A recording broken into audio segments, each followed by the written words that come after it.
বুধবার দ্বিতীয় তথা শেষ দফার ভোট মতুয়াগড়েও রয়েছে। আজ সেখানেই কিন্তু প্রধানমন্ত্রী তার যাওয়ার কথা, বক্তব্য রাখবেন তিনি, অত্যন্ত গুরুত্বপূর্ণ এবং তাৎপর্যপূর্ণ। মতুয়াধাম ঠাকুরবাড়িতে প্রধানমন্ত্রীর এই সফর এত গুরুত্বপূর্ণ কেন আপনারা জানেন।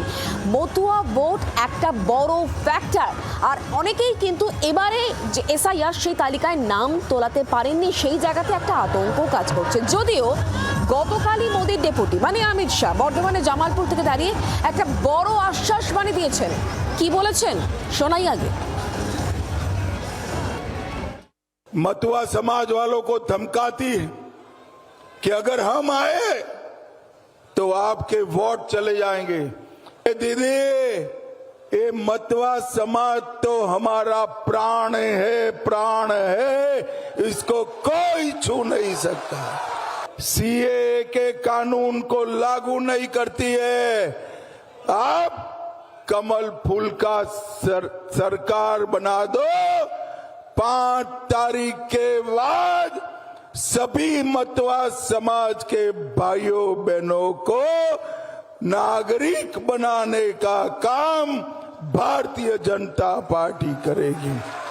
সমস্ত মতুয়াদের নাগরিকত্ব দেবে গেরুয়া শিবির, অর্থাৎ বিজেপি সরকার এলে পরে তাহলে কিন্তু মতুয়াদের ধরে ধরে কিন্তু নাগরিকত্ব দেওয়া হবে, এমনটা যখন আশ্বাস দেওয়া হচ্ছে তখন এই ঠাকুরবাড়ির অন্যতম সদস্য তৃণমূল সাংসদ মমতা বালা ঠাকুর বলছেন যে মতুয়ারা নাকি ঝামা ঘষে দেবে। কি বলেছেন তিনি শোনাই। এখন তো ভোটে হরিটা করে পাদ্দার আসতেই হবে, মতোদের ভোট নিতে হবে। তা মতোরা এবার জবাব ওই ঝামা ঘষে দেবে, এবার মুখে নরেন্দ্র মোদীর মুখে ঝামা ঘষে দেবে। কালো পতাকা হবে আর ওখানে প্লাকার্ড হবে, বহু কিছু হবে। এই যে এত লোকের ভোট কেটে গেল প্রায়, সেই ভোটগুলো দিতে পারবে কিনা আগে তার জবাবটা মোদী দিক, তারপর পরেরটা পরে দেখা যাবে। প্রধানমন্ত্রী আজকে আসবেন, তার বক্তব্যে কি কি থাকে, কি কি পার্ট থাকে, কি কি অংশ থাকে সেদিকে অবশ্যই আমাদের নজর থাকবে। মতুয়াগড় ইতিমধ্যে সেজে উঠেছে, প্রচুর কর্মী সমর্থক ইতিমধ্যে বিজেপির সেখানে পৌঁছে গিয়েছে, প্রধানমন্ত্রী আসার অপেক্ষা। কিন্তু এই মুহূর্তে দাঁড়িয়ে দ্বিতীয় দফা নির্বাচনের আগে এই মতুয়া ফ্যাক্টর কত বড় এবং কি কি অঙ্ক কাজ করছে সেটা নিয়ে কথা বলবো। রাজনৈতিক বিশ্লেষক প্রদীপ চট্টোপাধ্যায় এই মুহূর্তে আমার সঙ্গে রয়েছেন সরাসরি। প্রদীপবাবু, আমরা জানি মতুয়া ভোটটা একটা বড় ফ্যাক্টর, 1.5 কোটি মতুয়া ভোটার রয়েছে, 294 বিধানসভার মধ্যে 30টাতে তো মতুয়ারাই নির্ণায়ক, মতুয়ারাই ফ্যাক্টর। সেই জায়গায় দাঁড়িয়ে এবারে কি হতে চলেছে বলে আপনি মনে করছেন? দেখুন, প্রথমেই বলি যে মতুয়া ভোটটা চিরকালই এখানে 2019 থেকে দেখা যাচ্ছে যে বিজেপির একটা শক্ত ভোট ব্যাংক হিসাবে কাজ করেছে, এবং 2021 সালেও প্রধানমন্ত্রী যতবার এসেছেন মতুয়াদেরকে টার্গেট করে কথা বলেছেন, তাদের কাছে গেছেন, এমনকি বাংলাদেশেও মতুয়াদের যে ধর্মস্থল সেখানেও গেছিলেন। কিন্তু এইবারের নির্বাচনের প্রাককালে কিন্তু আমরা দেখতে পাচ্ছি এসআইআর এর জন্য মতুয়াদের মধ্যে একটা আড়াআড়ি বিভাজন হয়ে গেছে। আমরা দেখেছি কলকাতার রাজপথেও মতুয়ারা কিন্তু এসআইআর এর বিরোধিতা করে মিছিল করেছেন, এবং মতুয়াদের মধ্যে গোষ্ঠীদ্বন্দ্ব প্রকাশ্যে। ফলে মতুয়াদের একটা অংশ, যেটা শান্তনু ঠাকুর যার নেতৃত্ব দেন, সেই অংশটা অবশ্যই বিজেপির সঙ্গে এখনো আছে। কিন্তু সেখানেও আমি বলবো যে এইবারে মতুয়া ভোট ব্যাংক নিয়ে বিজেপির অতটা আশ্বস্ত হওয়ার কিন্তু জায়গা নেই। দুটো কারণ, এক হচ্ছে যে এসআইআর এ আমরা দেখেছি যে বিভাজন, গোষ্ঠীদ্বন্দ্ব মতুয়াদের মধ্যে, আর দ্বিতীয় হচ্ছে শান্তনু ঠাকুর নিজেও মতুয়াদের কিন্তু এইটাই বলেছেন যে যদি মতুয়াদের কয়েকজনের নাম বাদ যায়, কিন্তু তা সত্ত্বেও যদি অনুপ্রবেশকারীদের নাম তার সঙ্গে বাদ চলে যায়, তাহলে সেই স্যাক্রিফাইসটা মতুয়াদের করতে হবে।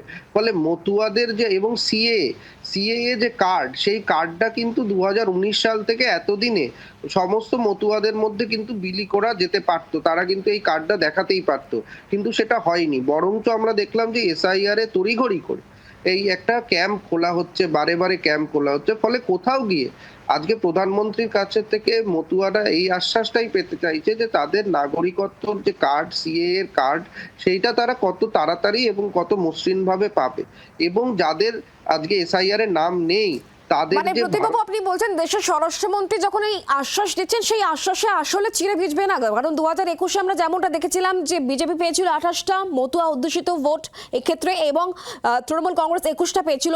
সেই অনুপাতটা এবার অন্ততপক্ষে খাটবে না, আপনি কি সেটাই বলতে চাইছেন? না, এটাই বলার যে যেখানে আজ বিজেপির একটা আপার হ্যান্ড ছিল মতুয়াদের যে হ্যাঁ। সিটগুলোতে, সেই সিটগুলোতে মতুয়াদের ভোট তো আজকে এবারে দিতে পারবে কিনা সেটাই সন্দেহ, কারণ তাদের নাম অনেক জায়গায় নেই। ফলে সেইখান থেকে আজকে মতুয়াদের ছাড়াই আজকে দেখবেন না, বিজেপি কিন্তু শুধুমাত্র মতুয়াদের নয় বলছে। আপনি যে বাইটটা শোনালেন যে মতুয়া আমাদের প্রাণ, আমাদের হৃদয়ে আছে, স্বরাষ্ট্র মন্ত্রক বললো, কিন্তু তারা সেটা প্র্যাকটিক্যালি দেখতে চাইছে যে যদি তাই হতো তাহলে এতদিনে নাগরিকত্বর যে কার্ড, সিএ কার্ডটা তারা পেয়ে যেত, সিটিজেনশিপ কার্ড, সেটা পাইনি। ফলে আজকে মতুয়াদের সংশয় কতটা দূর করতে পারে, এবং যে কজন মতুয়া গোষ্ঠী এখনো বিজেপির ভোট দেবে, ভোট ব্যাংক হিসাবে নিজেদের ভাবে, সনাতনী হিন্দু ভাবে, তাদেরকে কতটা আশ্বস্ত করতে পারেন প্রধানমন্ত্রী, সেটাই কিন্তু আজকে, এবং প্র্যাকটিক্যালি যে কত তাড়াতাড়ি কার্ড পাবে, এবং ভোটের পরে এসআইআর এর প্রক্রিয়া যে ভোট হলো তাদের নাম বাদ গেল, তাদেরকে নিয়ে কি করা হবে, তাদের ভবিষ্যৎটা কি, এই জায়গাগুলো খুব পরিষ্কার করে বলতে হবে।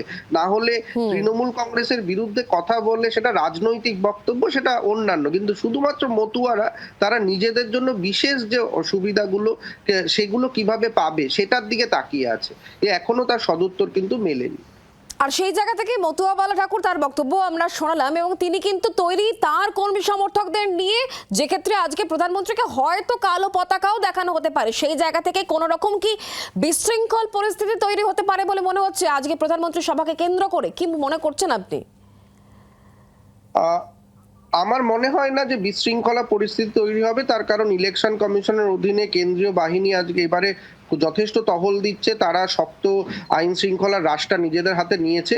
কিন্তু অবশ্যই মমতা বালা ঠাকুরের যে গোষ্ঠী, সে মমতা বালা ঠাকুরের মেয়েও এবারে দাঁড়িয়েছেন বিধানসভা নির্বাচনে, ফলে সেই যে গোষ্ঠী তারা অবশ্যই চেষ্টা করবে কালো পতাকা দেখাতে পারে, কিন্তু সেটা বিশৃঙ্খলার অবধি পৌঁছবে না বলেই আমার মনে হয়। মানে স্বরাষ্ট্রমন্ত্রী যে আশ্বাস দিচ্ছেন, প্রধানমন্ত্রী একাধিকবার ভিজিট করেছেন, তিনি এই সময় ছাড়াও কিন্তু এর আগেও একাধিকবার মতুয়াদের নিয়ে বহু কথা বলেছেন, বহু আশ্বাস দিচ্ছেন, কিন্তু প্র্যাকটিক্যালি বাস্তবায়িত যেহেতু হয়নি, তাই এবারে বিজেপির জন্য এটা একটা বড় চ্যালেঞ্জ, মতুয়া গড়টাকে সুরক্ষিত রাখা।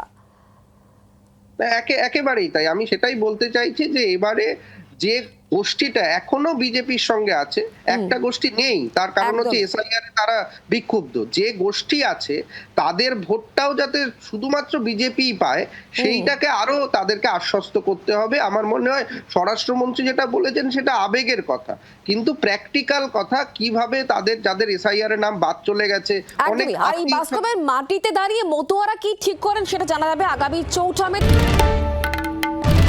বাংলার আওয়াজ, বাঙালির আবেগ, জি 24 ঘন্টা।